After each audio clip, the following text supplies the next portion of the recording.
남한과 북한의 거리가 500m도 되지 않는 곳이 있습니다. 바로 고성에 위치한 최전방 부대이죠. 이 경로로 탈북한 병사들은 남한으로 오는데 20분도 걸리지 않는다고 말합니다. 오늘의 사연자분 또한 북한에서 충격적인 일을 겪고 살기 위해 탈북을 결심하게 되었다고 하는데요. 그렇게 한국에 도착한 그들은 남한 군인들을 보자마자 경악을 금치 못했다고 합니다. 대체 무슨 일이 있었던 건지 충격적인 사연 바로 시작합니다. 안녕하세요. 저는 김성훈이라고 합니다. 북한 최전방 고성부대에서 근무했던 병사였죠. 아직도 그날의 기억이 생생합니다. 19살, 저는 가난한 집안 형편을 벗어나고 싶어서 자원입대를 선택했어요. 군대만 가면 새끼는 먹고 살 수 있을 거야. 입대 전날 밤, 어머니는 제 손을 잡고 한참을 우셨어요. 성훈아, 그냥 고향에서 살자. 엄마는 가난해도 아들 곁에 있는 게 좋아. 하지만 저는 고집을 부렸습니다. 매일 낀 일을 걱정하며 사는 게 지겨웠거든요. 지금도 그때 저의 선택은 가슴을 치게 만듭니다. 꼭 살아서 돌아와줘. 라는 어머니의 말씀이 마지막이 될 거라고는 그때는 상상도 하지 못했죠. 이후 제가 복무하게 된 곳은 남한과 불과 500m 떨어진 최전방 고성이었습니다. 그리고 그곳은 지옥이나 다름없었어요. 매일 아침 쥐꼬리만한 강냉이 밥 한 덩이와 맹물이 전부였습니다. 한 달에 한 번 정도 썩은 뭇잔지가 반찬으로 나왔는데 그마저도 간부들이 절반은 빼돌렸죠. 허기진 배를 부여잡고 철조망 너머를 바라보면 밤마다 남한에서 풍겨오는 삼겹살 냄새가 코를 찔렀어요. 그럴 때마다 위장이 쥐어짜듯 아팠고 눈물이 났습니다. 밤이면 뼈를 애는 듯한 추위가 몰아쳤어요. 낡은 군복은 그 추위를 막아내기에 턱없이 부족했죠. 양말은 구멍이 나도 새것을 지급받기 힘들었고 장갑도 너무 낡아서 손가락이 얼어붙는 것 같았어요. 한겨울이면 영하 20도까지 떨어지는 날씨에 보초를 설 때면 살얼음이 된 눈물이 볼을 타고 흘렀습니다. 어느 날은 훈련 중에 기절한 전우의 얼굴에 지휘관이 오줌을 누기도 했어요. 이런 식으로 깨워야 정신을 차리지. 그들에게 우리는 인간이 아닌 짐승이었나 봅니다. 제대로 된 장비도 없이 맨몸으로 하는 훈련이 대부분이었고 지치면 나약하다고 욕을 먹었죠. 쓰러지면 정신력이 부족하다며 따귀를 맞았고 항의하면 정치범이라는 누명을 씌워 끌려가기 일쑤였어요. 그래도 박영민 덕분에 버틸 수 있었습니다. 영민이는 제가 힘들 때마다 성훈아, 우리 함께 버텨보자. 우리가 여기서 죽으면 그놈들이 이긴 거야. 라며 웃어주던 친구였어요. 고향이 같다는 이유로 가까워졌는데 어느새 형제 같은 사이가 됐죠. 특히 영민이는 저보다 글을 잘 읽었어요. 밤마다 몰래 모여서 고향에서 가져온 소설책을 읽어주곤 했죠. 금서였지만 그 이야기들 속에서 우리는 잠시나마 자유를 느낄 수 있었습니다. 배고플 때면 서로의 강냉이 밥을 나눠 먹었고 추운 날에는 등을 맞대고 자며 체온을 나눴어요. 물론 그때는 몰랐습니다.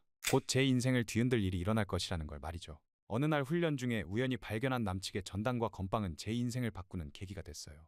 철조망 근처 수색 중에 발견한 그것들을 주워들 때 제 손은 떨리고 있었습니다. 발각되면 총살감이었으니까요. 하지만 그 공포는 호기심을 이기지 못했죠. 떨리는 손으로 전단을 펼쳤을 때 믿을 수 없는 광경이 눈앞에 펼쳐졌어요. 서울의 밤거리가 환하게 빛나는 사진 속의 높은 빌딩들 사이로 자동차들이 쉴 새 없이 달리고 웃음 가득한 사람들이 멋진 옷을 입고 거리를 활보하고 있는 모습이 보였거든요. 처음에는 이게 다 거짓말이라고 생각했죠. 선전선동과장이 보여주던 썩어빠진 자본주의 사진들과는 너무나 달랐으니까요. 하지만 전단 속 사진들은 너무나 생생했고 거기 붙어있던 건빵의 달콤한 맛은 지금까지 제가 믿어왔던 모든 것이 거짓일지도 모른다는 충격을 안겨주었습니다. 그 작은 건빵 하나가 우리 군대 한 달치 식량보다 맛있었어요. 결국 저는 전단을 제 군화 밑창에 숨겼습니다. 매일 밤 초소에서 몰래 꺼내 읽었죠. 저걸 보다가 걸리면 총살감이다라는 공포와 저 세상에서 살고 싶다는 갈망이 뒤엉켜자 못 이루는 밤이 계속됐어요.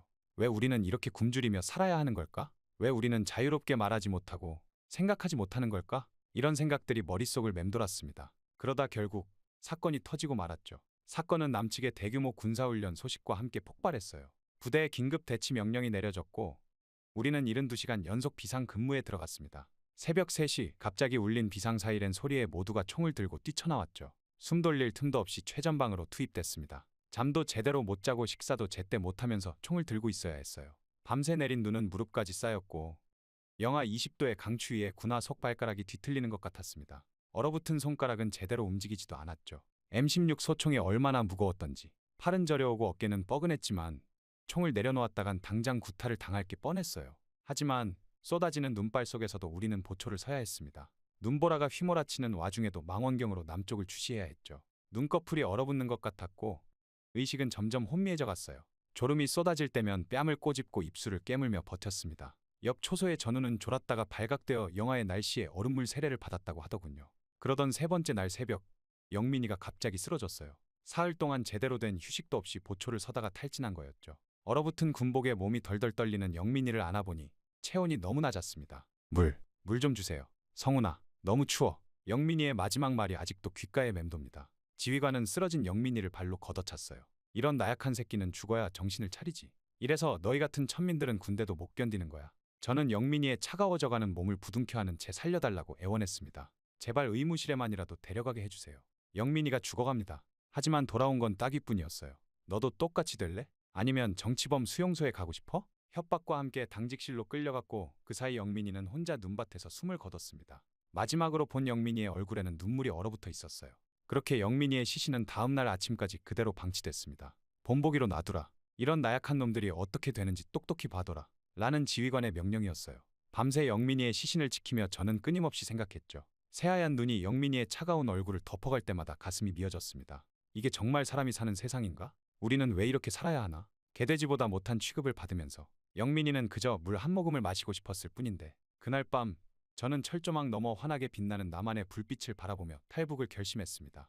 단 한 모금의 물도 얻지 못하고 죽어간 영민이를 위해서라도 이 지옥 같은 곳을 반드시 탈출해야만 했어요. 그렇게 영민이의 시신이 눈 속에 묻히던 날 이후 저는 매일 밤 철조망 너머를 바라보며 탈출 계획을 세웠습니다. 불과 500m, 걸어서 15분도 걸리지 않을 거리였지만 그 짧은 거리가 오히려 더 위험했어요.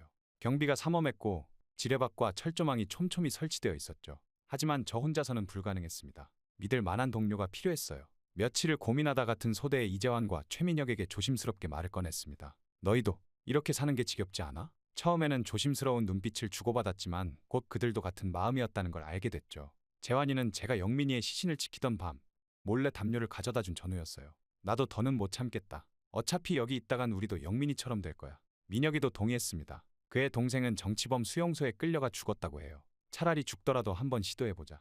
여기서 살면 뭐가 달라? 우리는 매일 밤 근무 교대 시간을 틈타 몰래 만났습니다. 당직 순찰대의 동선과 교대 시간을 철저히 분석했어요. 순찰대는 2시간마다 교대했고 교대 시간은 자정과 새벽 2시, 4시. 우리가 주목한 건 교대 시간의 빈틈이었습니다. 특히 A초소와 B초소 사이에는 약 3분간의 사각지대가 생겼어요. A초소 순찰병이 매시 15분에 순찰을 돌고 B초소는 35분에 순찰을 돌았는데 그 사이 좁은 통로가 있었죠. 게다가 C초소는 눈보라가 심한 날이면 순찰을 건너뛰는 경우가 많았어요. 추위를 견디지 못해 초소 안에만 있었거든요. 이동 경로도 세세하게 계획했습니다. 먼저 A초소 뒤편의 낮은 언덕을 통과해야 했어요. 그곳은 감시 카메라의 사각지대였죠. 다음은 지뢰밭이었는데 겨울에 지뢰 매설 작업을 했던 민혁이가 안전한 통로를 알고 있었습니다. 마지막으로 이중 철조망을 넘어야 했어요. 첫 번째 철조망을 자르고 나면 두 번째 철조망까지는 30초 안에 도달해야 했습니다. 가장 어려웠던 건 필요한 물품을 모으는 일이었어요. 철조망을 자를 절단기는 필수였죠. 민혁이가 보급창고 담당 병사를 알고 있어서 한 달 동안 그의 식량을 나눠주는 조건으로 절단기를 빌릴 수 있었습니다. 들키면 너희는 본 적이 없다고 해. 난 모른다. 라는 말을 남기고 그는 절단기를 우리에게 넘겼어요. 재환이는 위조된 수색 명령서를 만드는 임무를 맡았습니다. 본래 행정병이었던 그는 지휘관의 도장과 서명을 완벽하게 모사할 수 있었어요. 이거 하나 잘못 만들면 우리 모두 죽는다. 몇 밤새 연습했죠. 위조된 명령서에는 우리가 자정부터 새벽 4시까지 전방 수색 임무를 맡았다는 내용을 담았습니다.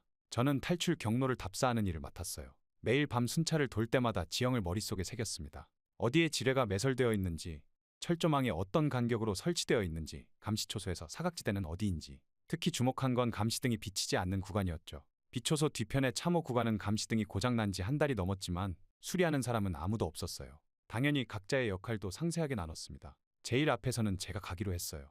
위조된 수색 명령서를 들고 있어야 했기 때문이죠. 만약 순찰대와 마주치면 저는 그들의 주의를 다른 곳으로 돌릴 예정이었습니다. 중간에는 재환이가 맡았어요. 절단기로 철조망을 자르는 게 그의 임무였죠. 민혁이는 맨 뒤에서 우리의 발자국을 지우고 지뢰밭에서 안전한 길을 안내하기로 했습니다. 탈출 날짜를 정하는 것도 중요했어요. 많은 고민 끝에 음력 금음날로 정했습니다. 달빛이 없는 캄캄한 밤이어야 했고 날씨도 우리 편이어야 했죠. 기상 관측병이었던 민혁이의 말로는 그날 밤 큰 눈이 올 거라고 했어요.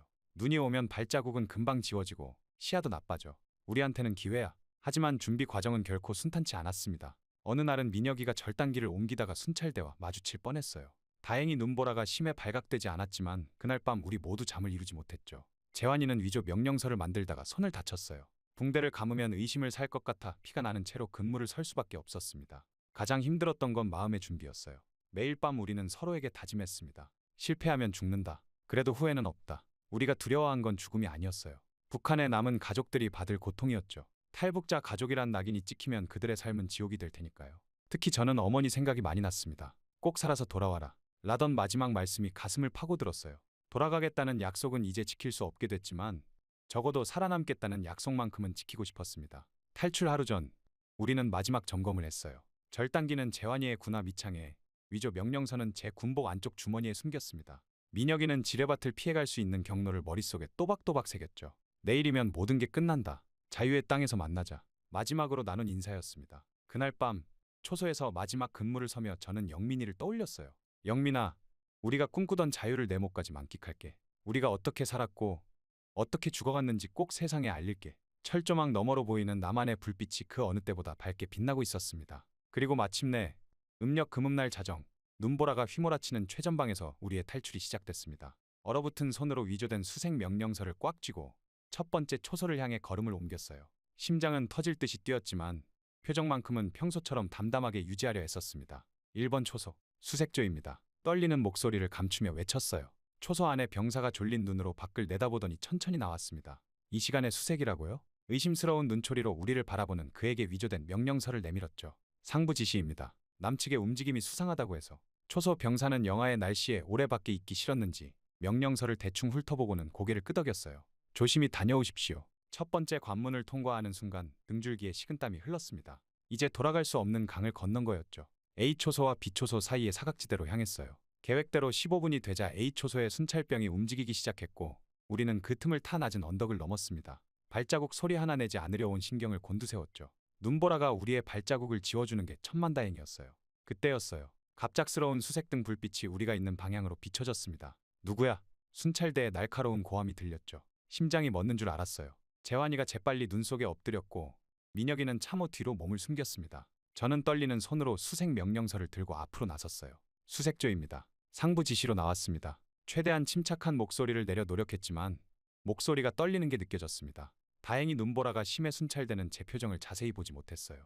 수색등 불빛이 명령서를 비추었고 긴장된 순간이 이어졌죠. 이 개새끼들, 이런 날씨에 수색이라니. 순찰대장이 투덜거리며 명령서를 확인했습니다. 그 순간이 영원처럼 느껴졌어요. 제 심장 소리가 이 눈보라 속에서도 들릴 것 같았죠. 하지만 순찰대장은 더 이상의 확인 없이 발길을 돌렸습니다. 조심히 다녀와라. 위기를 넘기고 지뢰밭 앞에 도착했어요. 민혁이가 앞장섰습니다. 내 발자국만 따라와. 절대 삐져나가지 마. 그가 겨울에 지뢰 매설 작업에 참여했던 덕분에 안전한 통로를 알고 있었죠. 한 발 한 발이 죽음과의 갈림길이었어요. 발밑에서 무언가 밟히는 소리만 들려도 온몸이 굳어버렸습니다. 마침내 첫 번째 철조망 앞에 도착했어요. 재환이가 군화에서 절단기를 꺼냈습니다. 찰칵찰칵 철조망을 자르는 소리가 눈보라 속에 묻혔어요. 시간이 너무 더디게 가는 것만 같았죠. 서둘러. 순찰대가 다시 올 시간이야. 민혁이의 다급한 속삭임이 들렸습니다. 첫 번째 철조망을 통과하고 두 번째 철조망까지 30초. 그 짧은 시간이 이토록 길게 느껴질 줄은 몰랐어요. 달리는 동안 발밑에 지뢰를 생각할 겨를도 없었습니다. 두 번째 철조망도 재환이의 절단기로 잘라냈죠. 이제 마지막이었어요. DMZ를 건너 남한 땅으로 들어가는 일만 남았습니다. 그런데 갑자기 총성이 울렸어요. 우리를 발견한 거였죠. 탈북자다. 잡아라. 우리 뒤에서 고함 소리가 들렸습니다. 총알이 머리 위로 날아갔어요. 이제는 뛰는 수밖에 없었습니다. 달려. 죽을 생각으로 달려. 제가 외쳤어요. 눈보라 속을 헤치고 필사적으로 달렸습니다. 숨이 턱까지 차올랐지만 멈출 수는 없었어요. 뒤에서 들리는 총성과 고함 소리가 점점 가까워졌죠. 민혁이가 넘어졌지만 재환이가 재빨리 일으켰습니다. 조금만 더. 저기가 남하냐. 마지막 철조망을 넘자마자 저는 목이 터져라 외쳤어요. 대한민국 군인들에게 우리는 귀순자입니다. 살려주십시오. 처음에는 아무 반응이 없었습니다. 다시 한번 절박하게 외쳤죠. 제발 살려주세요. 우리는 북한을 탈출한 귀순자입니다. 그때였어요. 밝은 조명이 우리를 비추었고 잘 정비된 군복을 입은 남한 군인들이 나타났습니다. 움직이지 마. 손을 머리 위로. 그들의 현대식 장비와 늠름한 모습이 눈에 들어왔어요. 북한군과는 완전히 달랐죠. 우리는 그대로 무릎을 꿇었습니다. 차가운 눈밭이었지만 전혀 춥지 않았어요. 남한 군인들이 재빨리 다가와 우리를 감쌌습니다. 괜찮습니다. 이제 안전합니다. 그들의 목소리에는 따뜻함이 묻어 있었어요. 놀라웠던 건 그들의 태도였습니다. 수갑도 채우지 않았고 오히려 담요를 덮어주었어요. 추우시죠? 일단 따뜻한 데로 모시겠습니다. 이런 대우를 받아본 적이 없었기에 눈물이 났습니다. 처음으로 인간다운 대접을 받는 기분이었어요. 이후 따뜻한 차와 빵을 건네받았을 때 우리 세 사람 모두 참았던 눈물을 터뜨렸습니다. 살았다. 정말 살았어. 재환이가 흐느꼈어요. 민혁이는 아무 말도 못한 채 어깨를 떨었죠. 저는 하늘을 올려다보며 영민이를 생각했습니다. 영민아, 우리가 해냈어. 이제 너의 이야기를 세상에 알릴 수 있게 됐어. 자유를 얻기까지 걸린 시간은 고작 30분. 500m의 죽음의 문을 통과하는데 걸린 시간치고는 짧다고 할 수 있겠죠. 하지만 그 30분은 우리의 인생에서 가장 길고도 짧은 시간이었습니다. 그 순간들이 끝나고 나서야 비로소 실감이 났어요. 우리는 이제 진짜 자유를 얻었다는 것을, 더 이상 거짓된 삶을 살지 않아도 된다는 것을. 이후 남한 군인들의 호의를 받으며 군용 차량에 탑승했을 때 마치 꿈을 꾸는 것만 같았습니다. 서울로 가는 길입니다. 국정원에서 여러분을 기다리고 계세요. 남한 장교가 다정하게 말을 건넸어요. 그의 말투에는 위협이나 명령이 아닌 배려가 담겨 있었습니다. 저는 옆자리에 재환이와 민혁이를 바라봤어요. 모두가 같은 생각을 하고 있는 듯했죠. 이게 정말 현실일까? 차량 창문 너머로 보이는 광경에 숨이 막혔습니다. 끝없이 펼쳐진 불빛의 물결. 전단에서 보았던 것보다 훨씬 더 찬란하고 아름다웠어요. 북한에서는 밤이 되면 칠같이 어두웠는데 이곳은 밤에도 대낮처럼 환했습니다. 새벽녘 차가 국정원 청사에 도착했어요. 건물에 들어서는 순간 깨끗하고 반짝이는 바닥이 눈에 들어왔습니다. 형광등 불빛이 환하게 비치는 복도는 북한 군부대의 어두침침하고 냄새나는 통로와는 비교도 할 수 없었죠. 처음 안내받은 곳은 의무실이었어요. 먼저 건강검진을 받으시고 따뜻한 식사 후에 조사를 시작하겠습니다. 담당자의 말에 우리는 어리둥절했습니다. 북한이었다면 당장 신문부터 했을 텐데. 의사는 친절하게 우리를 검진했어요. 동상에 걸린 발가락을 치료해주고 영양실조 상태도 꼼꼼히 체크했습니다. 이어서 안내받은 식당에서는 생전 처음 보는 음식들이 기다리고 있었어요. 하얀 쌀밥과 따뜻한 국, 고기 반찬까지. 북한에서는 상상조차 할 수 없었던 식사였죠. 천천히 드세요. 더 필요하시면 말씀해 주세요. 그 말에 저도 모르게 눈물이 났습니다. 단순히 배가 고파서가 아니었어요. 처음으로 인간다운 대접을 받는 것 같았거든요. 식사 후에 시작된 조사는 제가 예상했던 것과는 완전히 달랐습니다. 조사실은 따뜻했고 부드러운 의자도 있었어요. 조사관은 위압적이지 않았고 오히려 친절했죠. 힘드시겠지만 천천히 이야기해 주세요. 서두르실 필요 없습니다. 저는 모든 것을 털어놓았어요. 북한에서의 비참했던 생활, 영민이의 죽음, 탈북 과정까지. 이야기하는 동안 여러 번 눈물이 났지만 조사관은 인내심 있게 기다려주었습니다. 많이 힘드셨겠네요. 그의 진심 어린 위로에 마음이 따뜻해졌어요. 특히 놀라웠던 건 조사 중간중간 보여준 나만의 모습이었습니다. TV에서는 자유롭게 정부를 비판하는 뉴스가 나왔어요. 북한에서는 상상도 할 수 없는 광경이었죠. 길거리 영상에서는 사람들이 자유롭게 옷을 입고 하고 싶은 말을 하며 살아가고 있었습니다. 여러분도 이제 이런 자유를 누리실 수 있습니다. 조사관의 말에 가슴이 벅차올랐어요. 재환이는 울면서 말했죠. 이게 꿈이 아닌가요? 민혁이도 연신 고개를 저으며 믿기지 않는다고 했습니다. 저녁이 되자 각자 따뜻한 침대가 있는 방으로 안내받았어요. 깨끗한 이불과 포근한 베개. 군대에서 딱딱한 침상에서 자던 것과는 비교도 할 수 없었죠. 샤워실에서는 뜨거운 물이 무제한으로 나왔어요. 북한에서는 겨울에 냉수로 씻어야 했는데 이곳에서는 따뜻한 물로 마음껏 씻을 수 있었습니다. 창문 너머로 보이는 서울의 야경은 더욱 놀라웠어요. 저기 보이는 게 남산타워입니다. 담당자의 설명을 들으며 창밖을 바라봤죠. 높이 솟은 빌딩들, 끝없이 이어지는 불빛들. 마치 다른 세상에 온 것 같았습니다. 텔레비전에서는 다양한 프로그램들이 방영되고 있었어요. 뉴스에서는 정부 정책을 비판하는 내용도 자유롭게 다뤘고 예능에서는 사람들이 마음껏 웃고 떠들었죠. 북한에서는 오직 선전 방송과 김일성 우상화 프로그램뿐이었는데 이곳에서는 모든 것이 자유로웠습니다. 첫날 밤 침대에 누워 천장을 바라보며 생각했어요. 이제 더 이상 배고프지 않아도 되고 추위에 떨지 않아도 되고 누군가의 감시를 받지 않아도 된다는 사실이 실감나지 않았습니다. 옆방의 재환이와 민혁이도 같은 기분이었을 거예요. 잠들기 전 북에 두고 온 어머니가 생각났습니다. 어머니, 이곳에는 정말 자유가 있어요. 제가 꿈꾸던 그 자유가.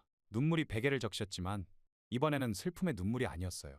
새로운 삶에 대한 설렘과 희망의 눈물이었습니다. 창밖으로 들리는 도시의 소음, 따뜻한 온기가 감도는 방, 포근한 이불. 모든 것이 낯설었지만 이상하게도 마음은 편안했어요. 이제 더 이상 도망치지 않아도 되고 숨지 않아도 되고 거짓말하지 않아도 된다는 사실이 가슴 깊이 와닿았습니다. 영민아, 내가 그토록 바라던 자유의 땅에 우리가 드디어 도착했어. 마지막 생각과 함께 저는 생전 처음으로 편안한 잠에 빠져들었습니다. 이제 진정한 새로운 삶이 시작되는 거겠죠. 국정원에서의 조사가 끝나고 한 달 후 우리는 하나원으로 이동했습니다. 경기도 안성에 있는 하나원은 탈북민들의 남한 사회 정착을 돕는 시설이라고 했어요.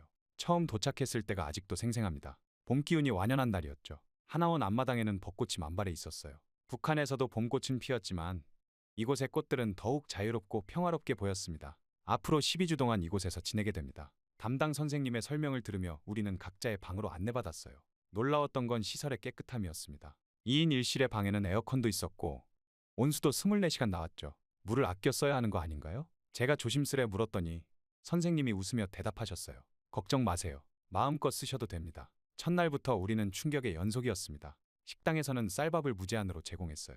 북한에서는 상상도 할 수 없었던 일이었죠. 반찬도 매일 다양하게 나왔습니다. 이게 다 공짜인가요? 민혁이가 놀라서 물었더니 당연하죠. 배고프시면 더 드세요. 라는 답이 돌아왔어요. 매일의 일과는 신기한 것들의 연속이었어요. 처음으로 컴퓨터를 배웠는데 마우스를 잡는 것조차 어색했습니다. 이걸로 전 세계 사람들과 대화할 수 있다고요? 인터넷의 개념을 처음 들었을 때는 믿기지 않았죠. 북한에서는 내부 인트라넷만 있었는데 이곳에서는 전 세계의 정보를 자유롭게 볼 수 있다는 게 놀라웠어요. 재환이는 유튜브에 푹 빠졌습니다. 성훈아, 이거 봐. 세상에는 이런 것도 있대. 매일 새로운 영상을 발견할 때마다 어린아이처럼 좋아했죠. 민혁이는 뉴스 보는 걸 즐겼어요. 언론이 정부를 자유롭게 비판하고 시민들이 거리에서 시위하는 모습을 보며 감탄했습니다. 경제 교육 시간에는 더 큰 충격을 받았어요. 한 달 월급이 북한 돈으로 수십 년은 모아야 할 금액이었죠. 자본주의 경제가 어떻게 돌아가는지, 은행은 어떻게 이용하는지, 카드는 어떻게 쓰는지 모든 게 새로웠습니다. 문화 충격도 컸어요. 나만의 드라마를 보며 배우는 수업이 있었는데 처음에는 그들의 말투나 행동이 낯설었습니다. 하지만 점점 익숙해지면서 재미있어졌죠. 학생들이 선생님과 토론도 하고 자기 의견도 자유롭게 말하네요. 학교 장면이 나올 때마다 놀라웠어요. 가장 인상 깊었던 건 하나원 옥상에서 본 야경이었습니다. 어느 날 저녁 담당 선생님이 우리를 옥상으로 데려갔어요. 이제 곧 여러분도 저기서 살게 될 겁니다. 끝없이 펼쳐진 불빛의 물결을 보며 저도 모르게 눈물이 흘렀습니다. 북한에서는 늘 어둠 속에서 살았어요. 해가 지면 한치 앞도 보이지 않았죠. 전기가 들어오는 건 하루에 2~3시간이 전부였고 그마저도 불안정했습니다. 하지만 이곳의 밤은 달랐어요. 마치 별들이 땅으로 내려온 것 같았죠. 저기 보이는 게 강남이에요. 선생님의 설명을 들으며 저는 생각했습니다. 영민아, 내가 그토록 보고 싶어 했던 세상이 바로 이런 모습이었구나. 철조망 너머로 희미하게 보였던 그 불빛들이 이제는 우리의 일상이 될 거라는 게 실감나지 않았어요. 적응 과정이 늘 순탄했던 건 아닙니다. 때로는 북한에서의 습관이 튀어나와 당황스러울 때도 있었어요. 수령님께서 라는 말이 무의식 중에 나올 때면 민혁이가 살짝 팔을 꼬집어주곤 했죠. 재환이는 처음으로 에스컬레이터를 탔다가 넘어질 뻔했고 저는 카페에서 주문하는 법을 몰라 한참을 헤맸습니다. 하지만 실수할 때마다 선생님들은 따뜻하게 이해해 주셨어요. 괜찮아요. 저희도 처음에는 다 그랬답니다. 먼저 온 선배 탈북민들의 위로는 큰 힘이 됐죠. 그들의 정착 이야기를 들으며 우리도 할 수 있다는 자신감이 생겼습니다. 주말에는 문화체험 프로그램도 있었어요. 처음으로 영화관에 가서 본 영화, 놀이공원에서 탄 놀이기구, 대형마트에서 본 수많은 상품들. 모든 경험이 신선한 충격이었습니다. 이렇게 많은 물건들이 있다니. 이게 다 진짜인가요? 특히 기억에 남는 건 처음 먹어본 피자였어요. 북한에서는 상상도 못했던 맛이었죠. 이런 게 음식이라고? 민혁이가 한 조각을 먹고는 놀라서 눈이 커졌던 모습이 아직도 생생합니다. 재환이는 아이스크림을 처음 먹고는 이렇게 달콤한 게 세상에 있다니 라며 감탄했죠. 시간이 지날수록 우리는 조금씩 변화하고 있었어요. 말투도 자연스러워지고 나만의 문화도 이해하게 됐죠. 무엇보다 표정이 밝아졌다고 선생님들이 말씀하셨습니다. 더 이상 누군가의 감시를 받지 않아도 되고 자유롭게 생각하고 말할 수 있다는 사실이 우리를 변화시켰나 봐요. 하나원 생활을 하면서 우리는 꿈을 꾸기 시작했습니다. 저는 대학에 가고 싶었고 재환이는 요리사가 되고 싶다고 했어요. 민혁이는 컴퓨터 프로그래머를 목표로 삼았죠. 북한에서는 감히 꿈꾸지 못했던 것들이었습니다. 이제 곧 하나원을 나가 실제 남한 사회로 진입하게 됩니다. 두렵기도 하지만 설렘이 더 큽니다. 이곳에서 배운 모든 것들이 새로운 삶의 밑거름이 될 거예요. 자유의 땅에서 시작할 새로운 삶. 그 첫걸음을 위해 우리는 오늘도 열심히 공부하고 있습니다.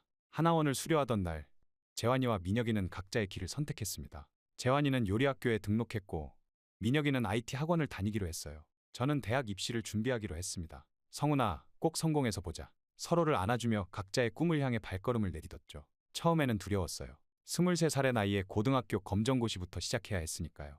하지만 북한에서의 고통스러운 기억들이 저를 밀어주는 힘이 됐습니다. 특히 영민이의 마지막 모습은 제가 포기하고 싶을 때마다 떠오르는 원동력이었어요. 밤낮 없이 공부했습니다. 한국사, 영어, 수학, 모든 게 생소했지만 하나하나 극복해 나갔어요. 탈북민 지원센터의 선생님들이 많이 도와주셨죠. 성훈 씨가 이루고자 하는 꿈이 정말 의미 있어요. 꼭 성공하실 거예요. 그분들의 격려가 큰 힘이 됐습니다. 검정고시에 합격하고 드디어 대학 입시에 도전했어요. 제가 선택한 전공은 국제관계학이었습니다. 왜 그걸 선택했냐고요? 철조망 너머 자유를 보며 살았던 경험, 그리고 그 자유를 찾아 목숨을 걸었던 순간들. 그 모든 경험이 저를 이끌었기 때문이에요. 대학 생활은 새로운 도전의 연속이었습니다. 처음에는 수업을 따라가기가 너무 힘들었어요. 영어로 된 전공 서적을 읽는 것도 발표를 하는 것도 쉽지 않았죠. 하지만 교수님들과 동기들은 제 상황을 이해해 주었고 많은 도움을 주었습니다. 특히 통일외교 수업은 저에게 깊은 울림을 주었어요. 분단의 아픔을 직접 경험한 사람으로서 여러분은 어떻게 생각하시나요? 교수님의 질문에 처음으로 제 이야기를 했습니다. 영민이의 죽음, 필사적인 탈북 과정 그리고 자유를 찾아온 이유까지. 강의실은 깊은 침묵에 빠졌고 많은 학생들이 눈물을 흘렸어요. 그날 이후로 저는 더 자주 제 경험을 나누기 시작했습니다. 통일 NGO에서 자원봉사를 하며 탈북 청소년들을 만났어요. 그들의 이야기를 들으며 제 과거를 떠올렸고 그들이 겪는 어려움을 누구보다 잘 이해할 수 있었죠. 형, 저도 정말 외로워요. 여기 사람들은 저를 이해 못하는 것 같아요. 한 탈북 청소년의 말에 저는 그를 꼭 안아주었습니다. 나도 그랬어. 하지만 여기서 우리는 진짜 꿈을 꿀 수 있어. 포기하지 마. 그들과 함께 울고 웃으며 저는 제가 해야 할 일이 무엇인지 더욱 선명히 깨달았어요. 대학원에 진학해서는 더 깊이 있는 연구를 시작했어요. 북한 이탈 주민의 성공적인 정착 방안이라는 주제로 논문을 썼죠. 밤새워 자료를 찾고 인터뷰를 하고 분석하는 과정이 힘들었지만 보람 있었습니다. 제 연구가 누군가의 삶을 조금이라도 더 나아지게 할 수 있다는 희망이 있었으니까요. 재환이와 민혁이도 각자의 자리에서 잘 지내고 있었어요.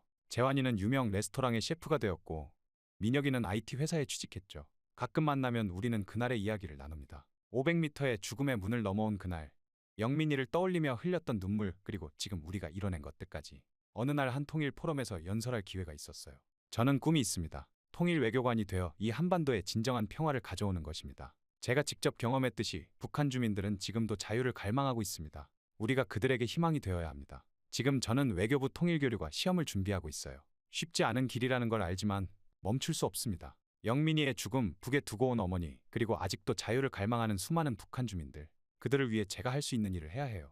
때로는 북한에서의 기억이 악몽처럼 찾아옵니다. 하지만 그때마다 제가 이룬 것들을 떠올려 봅니다. 자유를 찾아 죽음의 문을 넘어왔고 새로운 삶을 시작했고 꿈을 향해 한 걸음씩 나아가고 있죠. 이제는 제가 다른 이들에게 희망이 되어야 할 차례입니다. 창밖으로 서울의 밤거리가 빛납니다. 북한에서 철조망 너머로 보았던 그 불빛들이 이제는 제 일상이 되었어요. 이 빛나는 자유가 언젠가는 북녘 하늘에도 가득하기를. 그날이 올 때까지 저는 계속해서 노력할 것입니다. 통일 외교관이라는 꿈을 향해, 한반도의 평화를 위해, 그리고 영민이의 목까지 자유를 누리며 살아가기 위해. 저의 이야기는 이렇게 끝이 나지만 저희 새로운 이야기는 이제 시작입니다. 제 이야기를 끝까지 들어주셔서 감사합니다. 부디 구독자님들의 가정에도 항상 평화가 깃들기를 바랍니다.